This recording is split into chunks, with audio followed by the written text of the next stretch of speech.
ప్రఖ్యాత హార్వర్డ్ యూనివర్సిటీకి షాక్ ఇచ్చారు అమెరికా అధ్యక్షుడు ట్రంప్. విదేశీ విద్యార్థుల ప్రవేశాలకు అనుమతి రద్దు చేయడంతో పాటు ఆంక్షలు విధించారు. దీంతో భారతీయ విద్యార్థులతో పాటు విదేశీ విద్యార్థుల భవితవ్యం గందరగోళంలో పడింది. యూనివర్సిటీలో విదేశీ విద్యార్థులను చేర్చుకోవడానికి ఉన్నటువంటి అనుమతిని ట్రంప్ సర్కార్ రద్దు చేసింది. దీంతో ఇక్కడ ప్రవేశాలు పొందిన భారతీయ విద్యార్థులు సహా విదేశీ విద్యార్థులు వేరే యూనివర్సిటీకి బదిలీ కావాల్సిన పరిస్థితి వచ్చింది. లేదంటే అమెరికాలో చట్టపరమైన హోదాను కోల్పోయే ప్రమాదం ఉంది.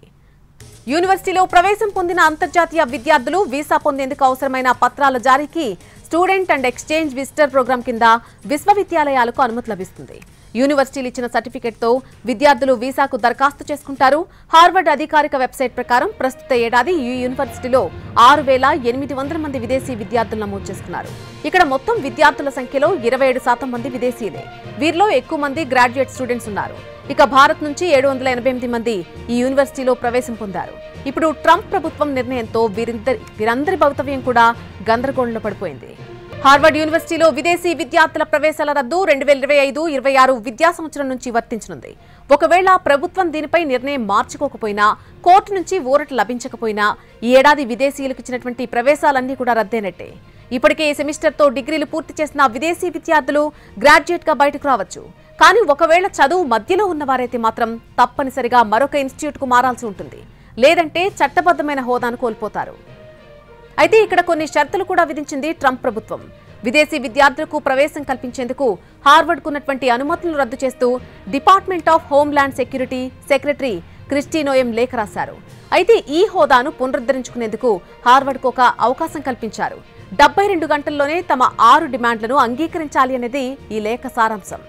6 డిమాండ్లలో మొదటిది, గత 5 ఏళ్లలో హార్వర్డ్లో చదువుతున్నటువంటి విద్యార్థులు క్యాంపస్లో లేదా బయట జరిపినటువంటి చట్ట వ్యతిరేక కార్యకలాపాలకు సంబంధించిన రికార్డులన్నీ సమర్పించాలి. రెండోది, గత 5 ఏళ్లలో నాన్ ఇమిగ్రెంట్ విద్యార్థులు పాల్పడినటువంటి ప్రమాదకర లేదా హింసాత్మక చర్యలకు సంబంధించిన రికార్డులను ఇవ్వాలి. మూడోది, నాన్ ఇమిగ్రెంట్ విద్యార్థులు ఇతర విద్యార్థులు లేదా యూనివర్సిటీ సిబ్బందిని బెదిరిస్తే ఆ రికార్డులను కూడా ఇవ్వాలి. నాలుగోది, వలసేతర విద్యార్థులు క్యాంపస్లో లేదా బయట ఇతర హక్కులను హరించిన ఘటనలు చోటు చేసుకుంటే ఆ వివరాలు కూడా అందించాలి. ఇక 5వది, గత 5 ఏళ్లలో హార్వర్డ్లో నమోదు చేసుకున్నటువంటి వలసేతర విద్యార్థుల క్రమశిక్షణ రికార్డులను ఇవ్వాల్సి ఉంటుంది. ఇక 6వది, క్యాంపస్లో వలసేతర విద్యార్థులు ఆందోళనలో పాల్గొంటే ఆ ఆడియో వీడియో ఫుటేజ్లను ప్రభుత్వానికి సమర్పించాలి. ఈ 6 షరతులను 72 గంటల్లో అంగీకరించాలని డెడ్లైన్ విధించింది ట్రంప్ సర్కార్. ట్రంప్ తాజా నిర్ణయంపై హార్వర్డ్ యూనివర్సిటీ స్పందించింది. ఇది చట్ట వ్యతిరేకమని, యూనివర్సిటీకి తీవ్ర హాని చేస్తుందని పేర్కొంది. దీనిపై తాము తదుపరి చర్యలకు సిద్ధమైనట్టుగా వెల్లడించింది హార్వర్డ్ యూనివర్సిటీ.